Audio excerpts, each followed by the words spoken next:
A sexist neighbor called the police on a woman who was simply sunbathing by her pool. He didn't know that she was Ronda Rousey, the UFC legend. What happened next shocked everyone. Subscribe and write in the comments where you're watching us from. The late afternoon sun dipped low over the hills, casting golden light across the sleek edges of glass and stone that made up the secluded mansion perched above the Pacific. It was a house built for privacy, for peace, for the kind of person who no longer needed the world's attention, but had earned every right to space and silence. Ronda Rousey stood barefoot in the open-air hallway, her hand resting lightly on a polished wooden beam. A breeze swept through the hillside, stirring the sheer curtains at the edge of the veranda, lifting them just enough to reveal the infinite blue of the ocean below. This was her new home, her sanctuary. A place bought not just with money, but with pain, years of sacrifice, a body pushed past breaking, and a spirit hardened by expectation and exposure. The media had quieted. The lights had gone off. Her last fight was long behind her. She had walked away from the stage, the cage, the cameras, not in shame, not in defeat, but in defiance of everything that said she had to keep proving herself. This wasn't retreat. This was arrival. Inside the house, floor-to-ceiling windows opened into rooms filled with light and air. There were no trophies on display, no photos of championship belts or movie sets. That part of her life belonged elsewhere now. The only sound came from a quiet jazz station playing from a hidden speaker in the corner and the soft padding of her two Akitas trailing behind her. She had named them Grace and Ghost. Grace followed close, protective and calm, while Ghost wandered, curious and aloof. Ronda padded toward the kitchen, poured herself a glass of cold water, and moved to the backyard. The pool gleamed like a mirror, untouched, still. She set the glass on a small teak table, sat back in the lounge chair, and closed her eyes. For the first time in months, she wasn't being asked to smile, to fight, to pose. She could just be. That peace lasted all of 3 days. The first time she noticed him was during her evening jog down the winding private road that led to the main gate. He was standing by his mailbox, arms crossed, eyes narrow behind gold-framed aviators. Gray crew-cut, sun-leathered skin, wearing the same polo tucked into khaki shorts that looked military-issued. She nodded as she passed. He didn't respond, just stared. That she could tolerate. The next time he called out, "You're the new renter?" His voice was firm, nasal, practiced like a man who'd spent decades barking orders. "Owner," she replied without stopping. He chuckled, but it wasn't friendly. "That right?" She let it hang in the air. He muttered something she didn't catch. Later that evening, while Ronda watered the small herb garden she'd planted along the side path, she noticed him again, standing by the low white fence that separated their properties, pretending to inspect a bush. His eyes were on her legs. She turned, expression blank, and went inside. His name, she would later learn, was Theodore Ted Marshall. Retired Army colonel, divorced, no kids. Lived alone for over 10 years in the house across from hers. Known around the neighborhood as a man who liked to keep things in order. Several of the service workers, gardeners, delivery drivers, pool cleaners, had warned her, "He watches everything." Some said he kept a log of who parked where, how often the trash bins were rolled out. "He's harmless," one landscaper said, "unless you're young or female, or God forbid, both." Ronda ignored it. She had dealt with men like Ted her entire life. But the comments started. "Still playing dress-up in those workout clothes?" he said one morning while she stretched in her driveway. Another time, my ex-wife used to try to look tough too. It didn't help. Then, all this just for you? Must be nice to marry well.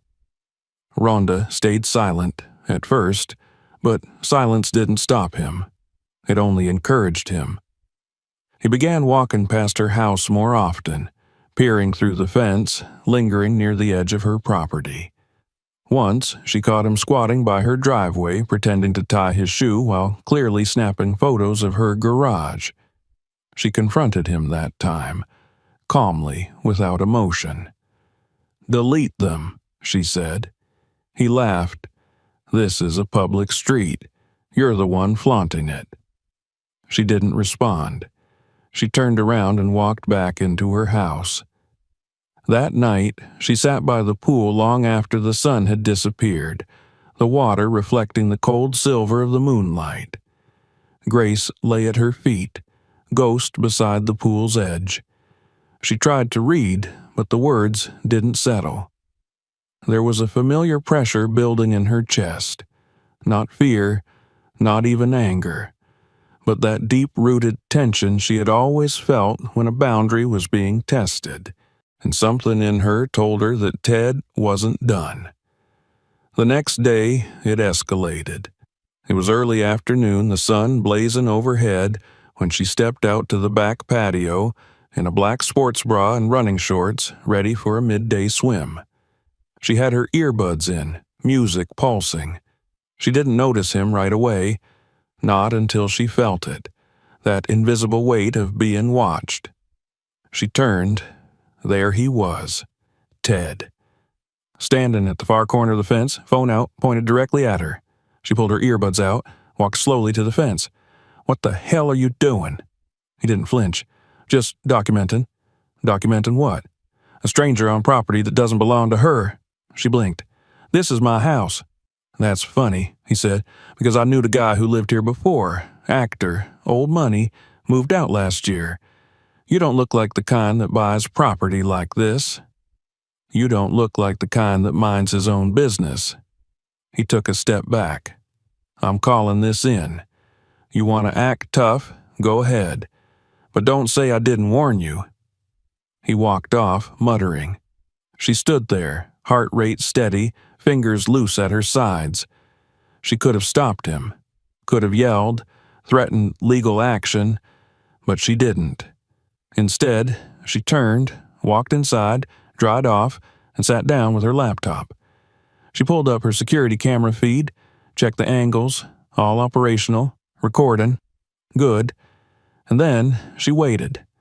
Not in fear, not in silence, but in certainty, because something was coming. And when it did, she would be ready.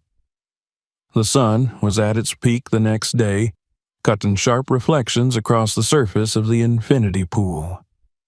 Ronda had just finished a set of resistance band drills and was cooling down on the edge of her lounge chair, the sweat on her arms evaporating in the dry air. She wore black aviators and a navy tank top, legs crossed, a cold bottle of lemon water resting against her collarbone. Grace lay curled in the shadow of the pergola. Ghost paced idly along the stone path, pausing to sniff the trimmed lavender bushes. It was supposed to be a quiet afternoon.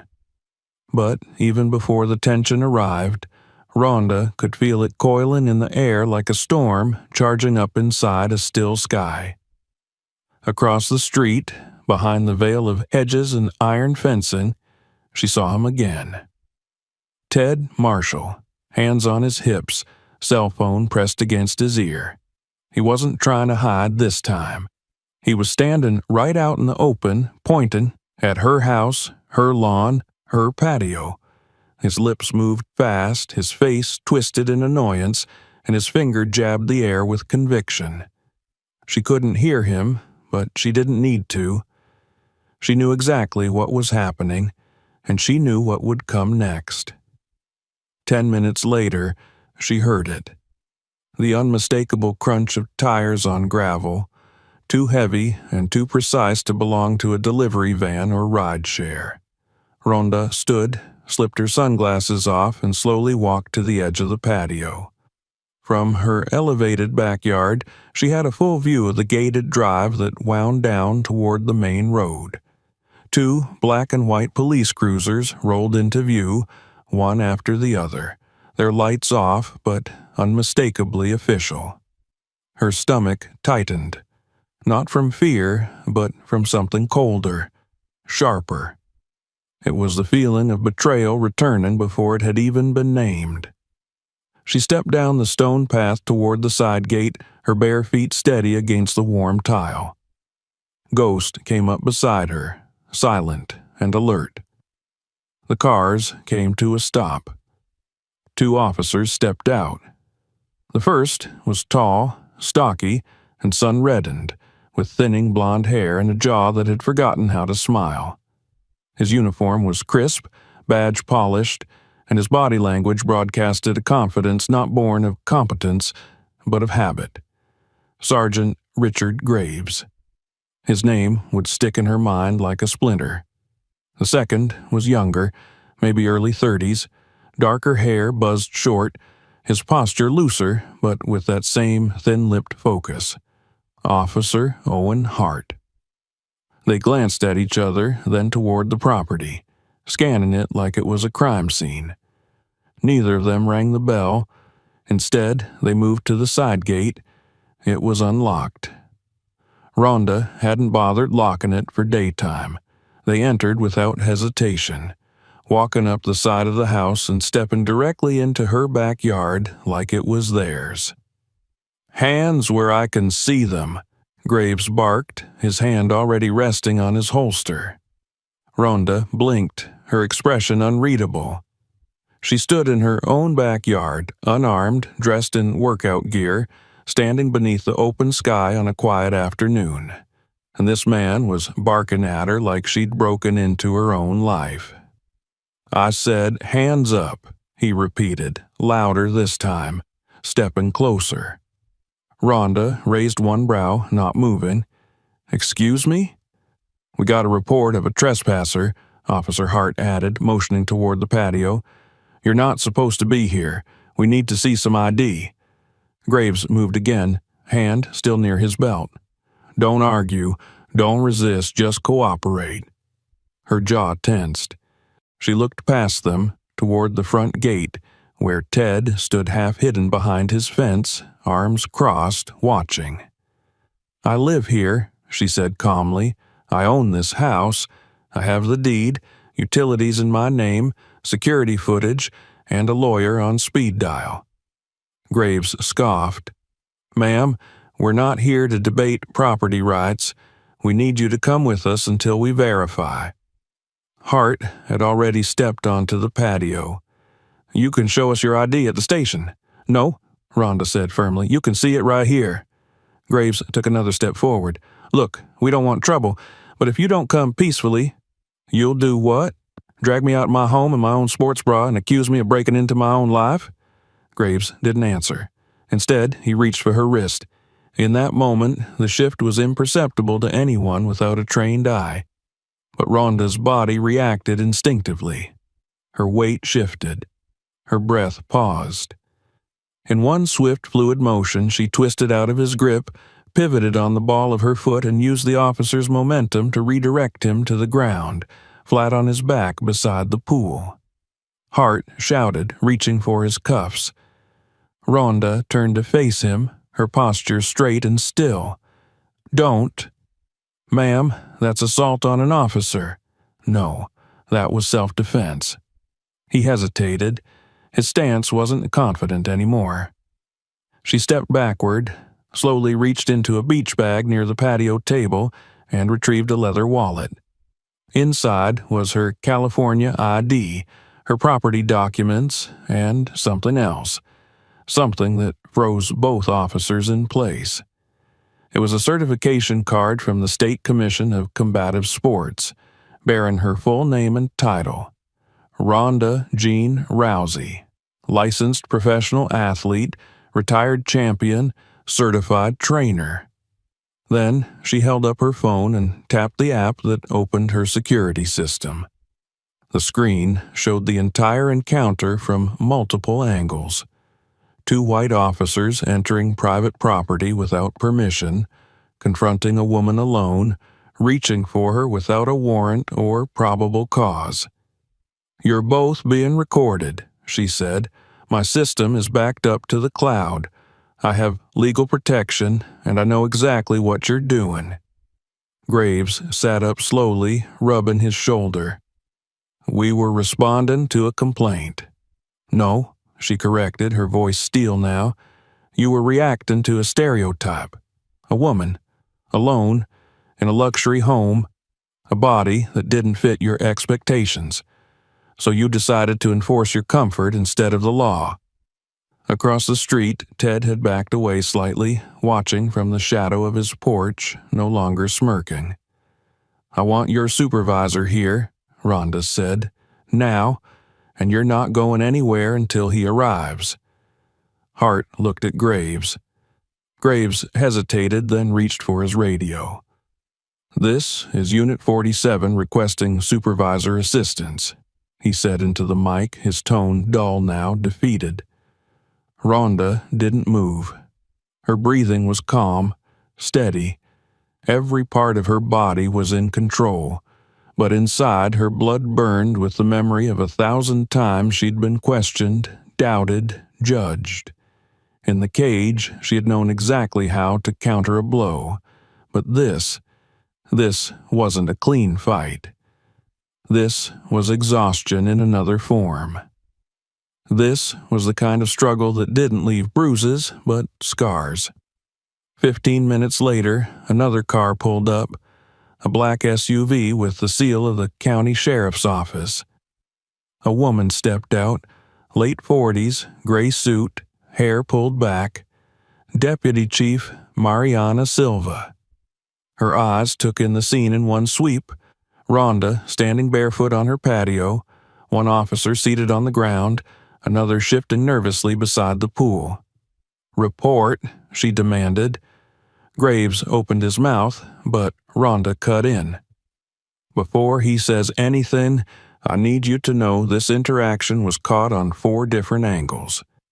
I was approached in my backyard without warrant or warning, physically grabbed and threatened with detainment, despite calmly stating I live here." Silva looked at the footage Ronda showed her. A beat passed. "Officers," Silva said, "return to your vehicles now." Graves started to protest. "She assaulted me." "Sergeant," Silva snapped, "you approached a private citizen without authorization. She reacted in defense. That's not assault, that's restraint." Hart looked like he wanted to disappear. The 2 men backed away, silent now, pale. Silva turned to Ronda, her tone lower. "I'm going to open a preliminary inquiry," she said. "I suggest you prepare a statement. You'll have it before sundown." "And the man who called this in?" Ronda's eyes moved across the street. "That one." Silva followed her gaze, nodded, and pulled out her phone. By the time the officers had driven away and the SUV disappeared around the bend, Ronda stood alone again, but not vulnerable, not diminished. She sat down slowly on the patio chair, the adrenaline beginning to fade. Her hands trembled slightly. She picked up her bottle of lemon water and took a long drink. The sky was cloudless. Ghost rested his head on her foot. Across the street, Ted's curtains had been drawn, but she wasn't afraid anymore, because the line had been crossed, and now she intended to draw her own. That night, the silence in Ronda's home was heavier than usual, not the peaceful kind that had once soothed her, but a taut stillness threaded with memory and weight. The light from the moon trickled through the floor-to-ceiling windows, casting long shadows across the living room floor. Outside, the ocean whispered softly against the rocks below, but even that sound felt far away. Ronda sat cross-legged on the edge of the couch, a fleece blanket wrapped around her shoulders, her bare feet resting on the hardwood. The television was off, her phone was silent. The dogs slept curled near the sliding doors, instinctively calm after the disturbance earlier that afternoon. Her mind, however, refused to settle. She'd been in hundreds of fights, in cages, on mats, under the blinding lights of global arenas. She knew what fear looked like, smelled like, how it settled in the throat of her opponents the moment they realized they'd underestimated her. But this wasn't a fight born of mutual consent. This was intrusion, presumption. And it had happened not in an octagon, but in her own sanctuary, a place she had built to be untouched. She rose slowly and walked barefoot to the kitchen, poured herself a glass of water, then leaned against the counter in the dim glow of the under-cabinet lights. Her phone vibrated. A message from her attorney. Sheriff Silva has officially opened an internal investigation. Both officers placed on leave pending inquiry. I've requested full incident reports and body cam footage if any exists. Let's talk tomorrow. Body cams? Ronda nearly laughed. The irony. They had stormed into her yard, hot with accusation and blind confidence, yet neither had shown any interest in procedure. If not for her security system and the calm instinct drilled into her from years of measured discipline, this would have ended very differently. She walked into her bedroom, dropped onto the bed, and stared at the ceiling. Despite the anger simmering in her chest, she slept easily. Not because she wasn't affected, but because she knew something had shifted. And in the morning, the world would see it. When dawn broke over the hillside, the first light cut a sharp gold line across the rim of her pool. It was still early when her phone began to chime. Missed calls, emails, notifications. The video from her security system had been automatically backed up and time-stamped. She'd sent the footage to her attorney, her publicist, and one trusted contact in media, just in case. She hadn't planned for it to go public so soon, but someone else had leaked it, and now the entire world was watching. By mid-morning, her driveway was flanked by news vans. Reporters stood on the edge of the property, careful not to cross the legal line, but desperate for a shot or a quote. Chiron headlines ran across national channels. Former UFC champion wrongfully confronted at home by police. Video shows officers invade property without cause. Ronda Rousey responds with strength and poise in face of harassment. The footage had gone viral. Millions of views. Hashtags exploding across platforms. #OwnYourSpace. #Ronda was home. #Strength is female. She scrolled briefly through the comments, seeing a flood of support from fans, women, civil rights groups. Some recognized her, others didn't, and that somehow made the impact even stronger. She wasn't a celebrity in this footage. She was simply a woman being confronted in a place where she should have been safe. The sheriff's department issued a brief statement acknowledging the investigation and confirming the suspension of the involved officers. No apology, no detail, not yet. Ronda's attorney arrived late morning, a sharp-witted woman named Angela Dorsey, who wore tailored black slacks and a determined expression. They sat on the back patio beneath a shaded awning, iced tea sweating in the California heat. "They're rattled," Angela said. Sheriff Silva's response was calculated, but internal sources say the department is in full damage control mode. And it's not just about you. This video is now part of a broader conversation. Excessive force, profiling, the whole machine. "I didn't ask for a conversation," Ronda said flatly. "No," Angela replied, "but you're in it. And whether you want to or not, your name means something. They came into your space without protocol, grabbed you without cause, and the only thing that saved you from being cuffed was your poise and your past. Imagine if you'd been someone else. Ronda didn't need to imagine. She'd already run the scenario in her head. They talked strategy, media response, legal protections. Angela confirmed the property records had already been verified publicly. Ownership was irrefutable. The footage left no doubt about who had acted with aggression and who had acted with restraint. At noon, the sheriff's department issued a second statement. This time, the language had changed. The actions of Sergeant Richard Graves and Officer Owen Hart were described as potentially in violation of department standards. The department promised a thorough review and cooperation with any third-party inquiries. It wasn't justice, but it was movement. Across the street, Ted's house was quiet, curtains drawn, no sign of life. But Ronda knew he was watching. That afternoon, another SUV rolled up the private drive. This one bore no police insignia. A man in a Navy suit stepped out, followed by 2 uniformed agents and a county records clerk. They crossed the street and approached Ted's gate. Ronda watched from her window. Ted stepped outside slowly, confused, clutching a beer can and trying to appear casual. The agents handed him a thick envelope. Documentation.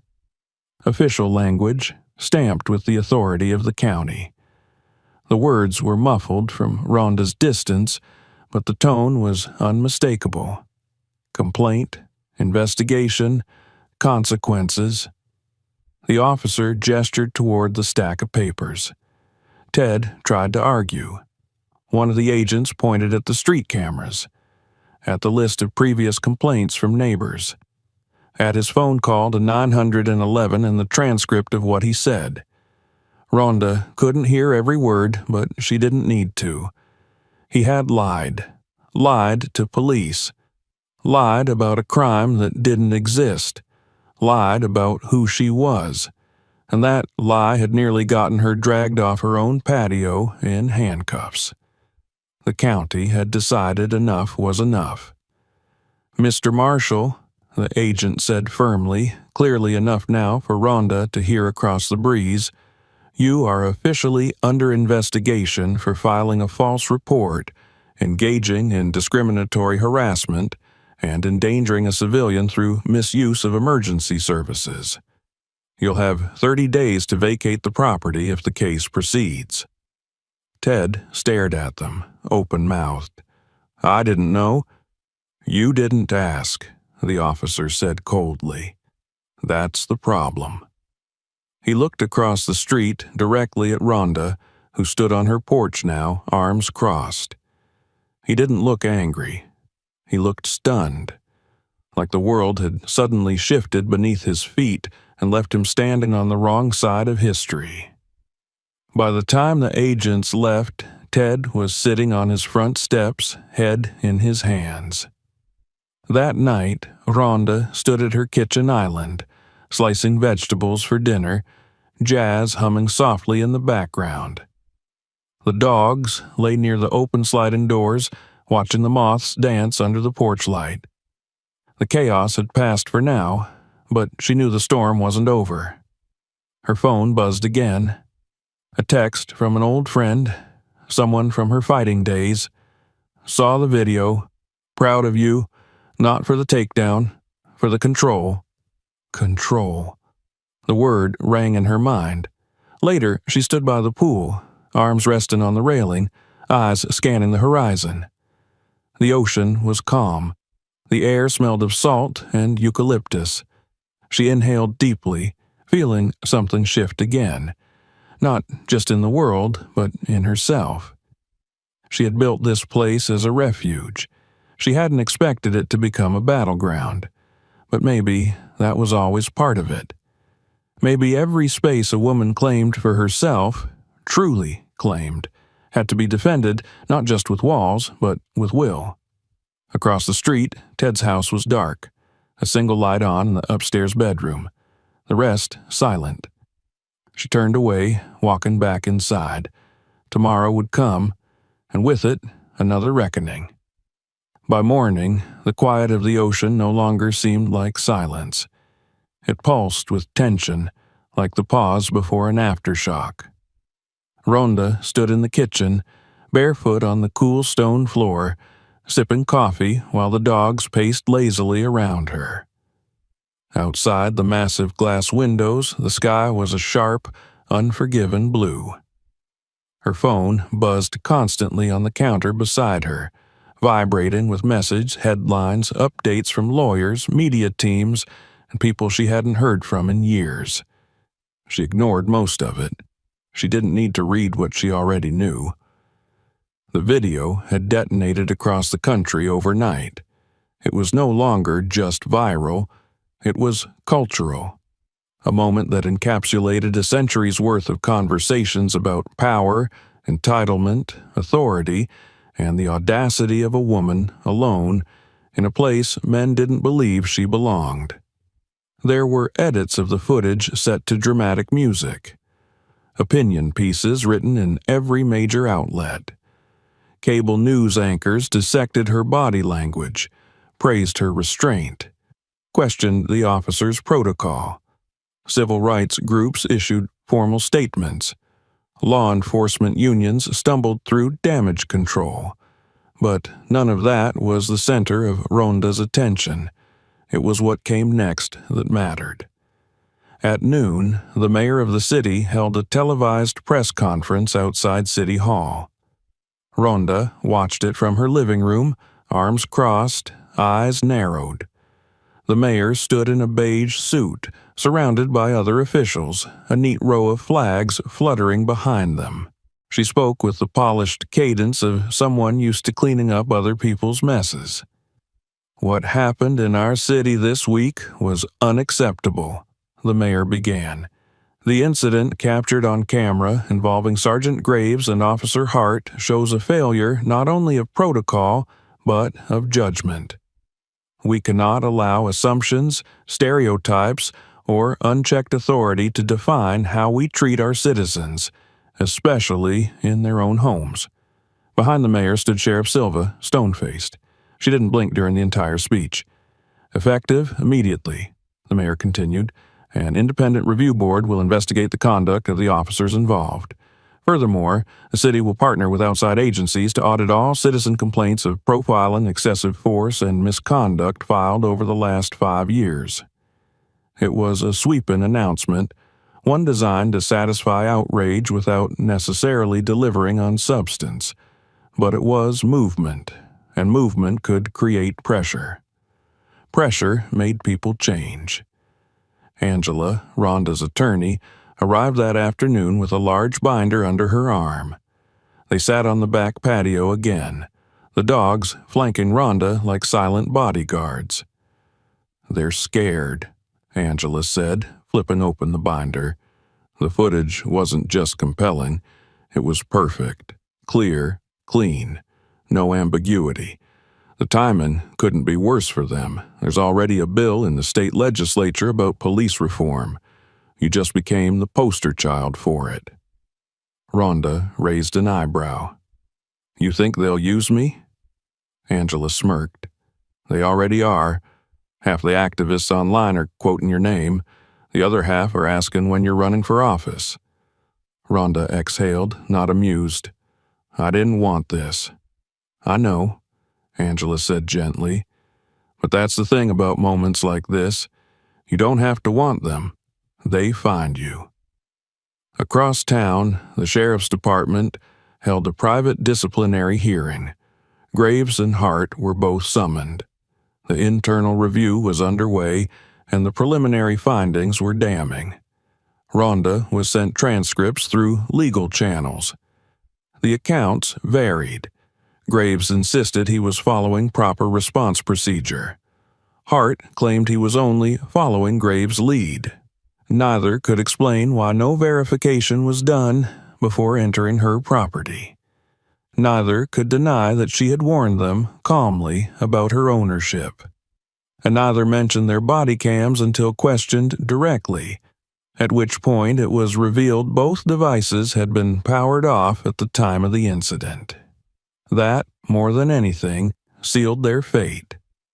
Meanwhile, the backlash against Ted Marshall escalated. The county received multiple reports from neighbors who'd previously been too intimidated or indifferent to complain. Latina housekeepers described being followed while walking to work. An interracial couple recounted being asked if they were trespassing outside their own front door. A black teenager who delivered groceries said Ted once demanded he show ID. The stories built a portrait of a man who had, for years, acted as the self-appointed guardian of a neighborhood he believed should look a certain way. The false report he filed against Ronda was no longer an isolated event. It was the final straw. The housing authority issued a formal eviction notice. He had 30 days to vacate the premises pending further investigation. Ted tried to fight it, of course.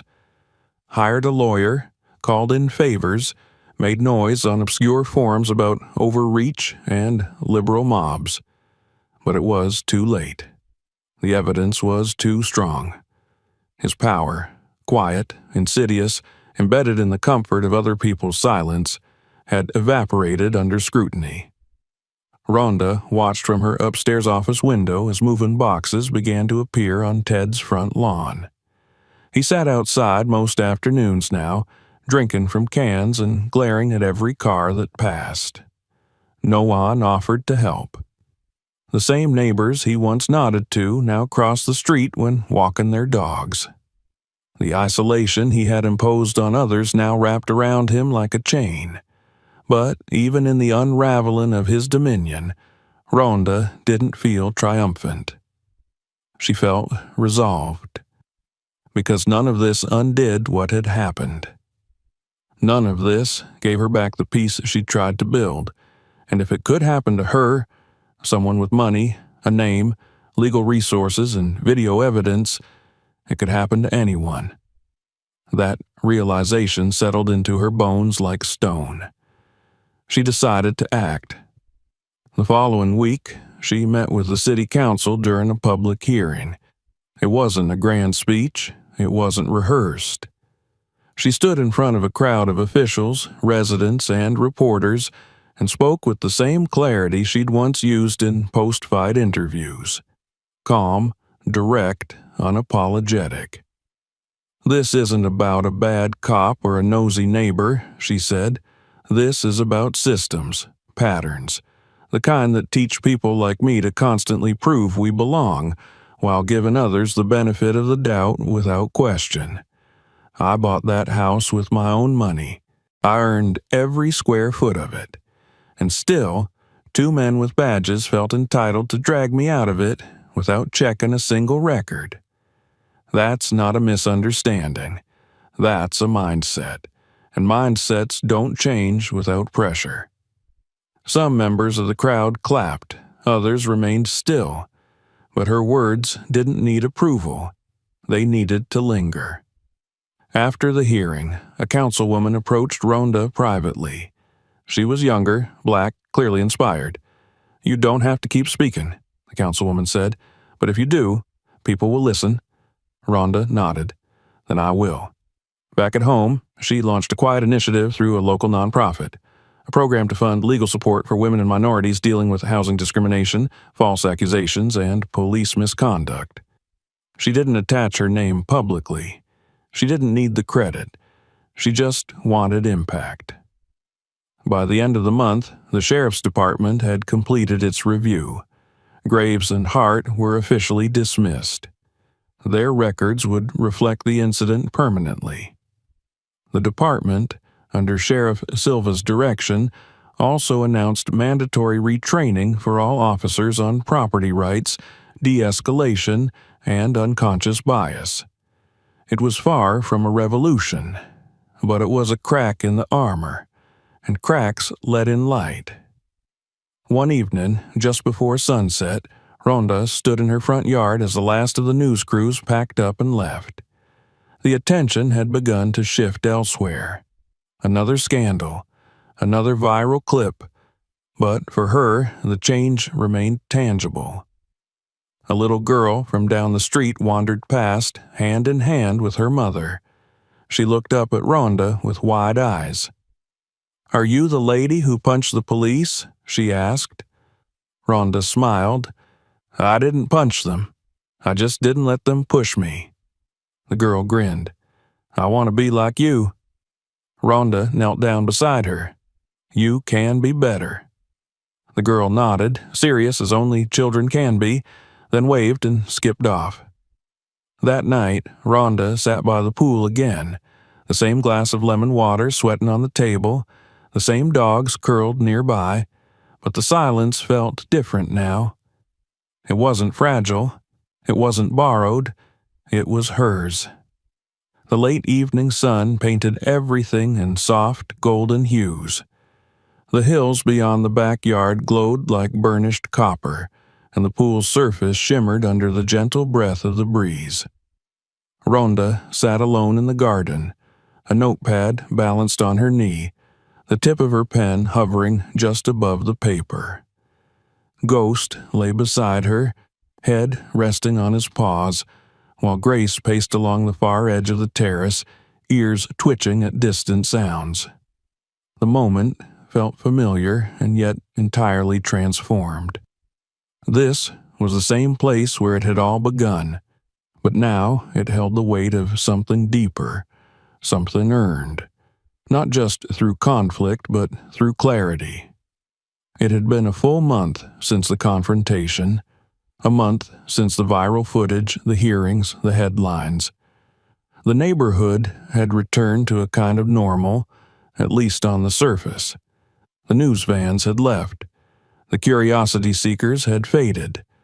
But what remained was something far more powerful: consequence. People walked differently past her home now, not with suspicion, not with mockery, but with awareness. And occasionally, reverence. The property across the street was vacant now. Ted Marshall had moved out the week before, quiet and angry, flanked by a professional moving crew and 3 disinterested neighbors who had nothing to say and no reason to help. Ronda hadn't watched him go. She had stayed inside, sitting on the floor of her gym, wrapping her hands slowly, like she used to before a fight. Not because she wanted to hit anything, but because rituals mattered. Because they reminded her who she was. She had spent much of the past few weeks in motion, not the kind that came with fists and competition, but in action that was quieter and harder.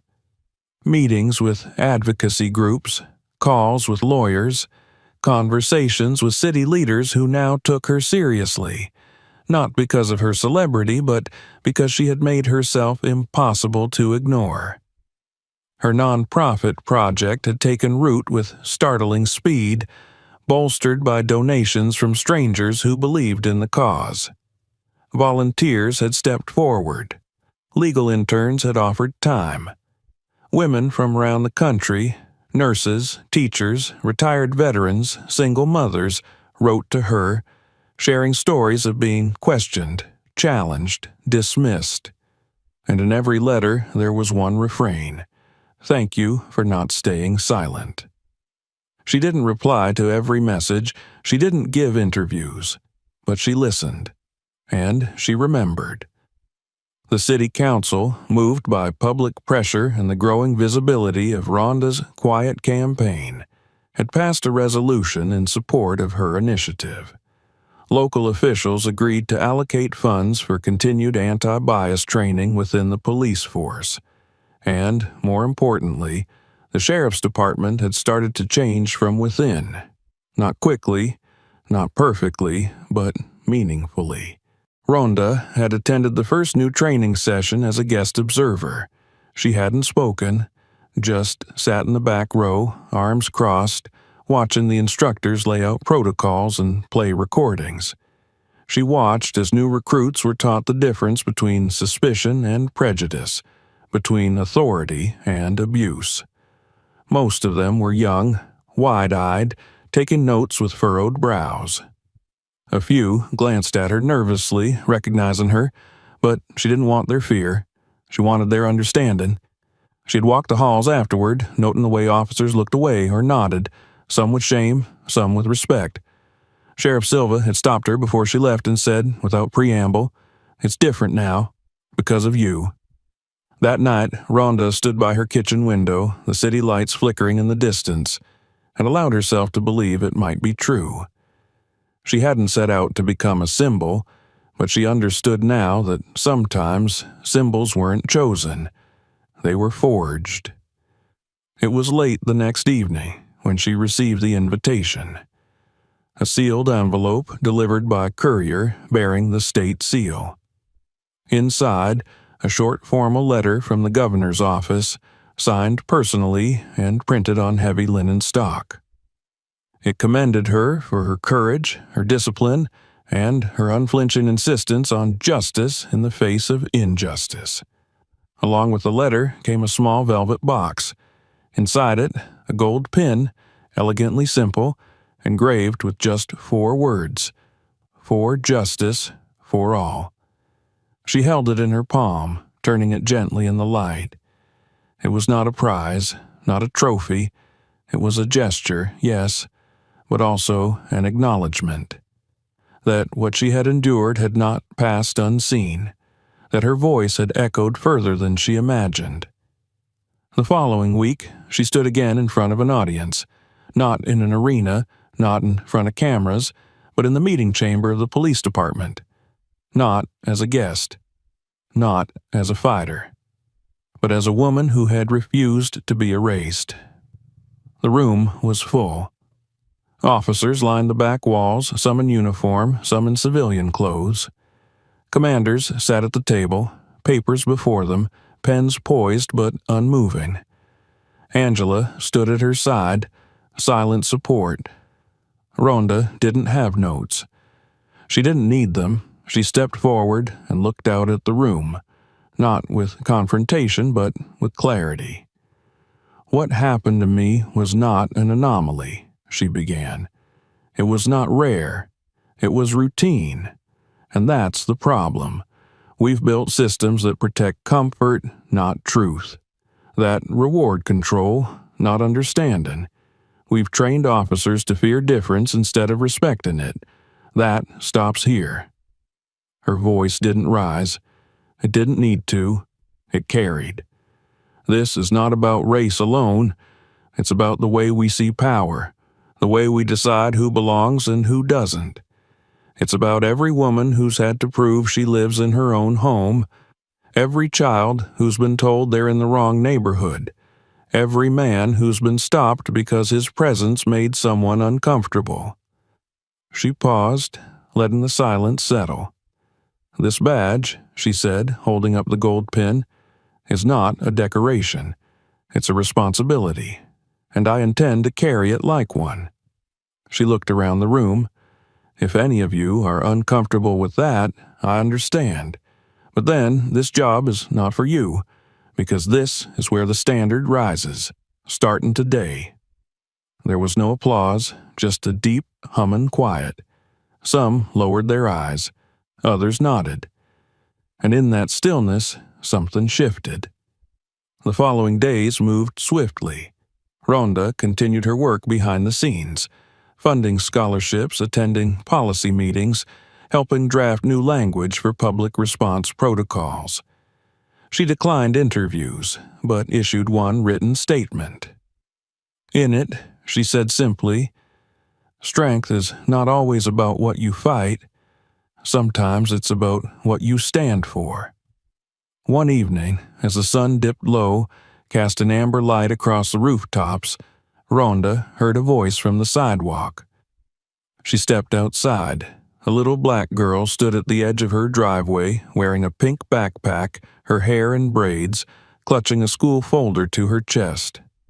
"Hi," she said shyly. "My name's Zari. My mom told me you're the boss of the police." Ronda smiled and knelt down beside her. "That's right, sweetheart. I am." Zari grinned. "I want to be like you." Ronda reached out, their fingertips brushing. "You can be better," she said softly. "You already are." The girl nodded, her eyes bright, then ran back down the street where her mother waited with a warm wave. As the sky deepened into twilight, Ronda stood there for a moment longer, watching the quiet of the street settle around her. Not the oppressive quiet of scrutiny, but the peace that follows transformation. That night, she returned to her chair by the pool, the familiar glass of lemon water by her side. Ghost lay at her feet. Grace stretched out beside the lounge chair, ears twitching, content. The water shimmered under the patio lights. She looked out over the city, the night breathing slow and steady, and for the first time in a long time, she felt not watched, not tested, not judged, but whole. She belonged, and no one, not a neighbor, not a badge, not a system, would ever make her doubt that again. If this story moved you, make sure to subscribe for more. Check out the next video and share this one with someone who needs to see it.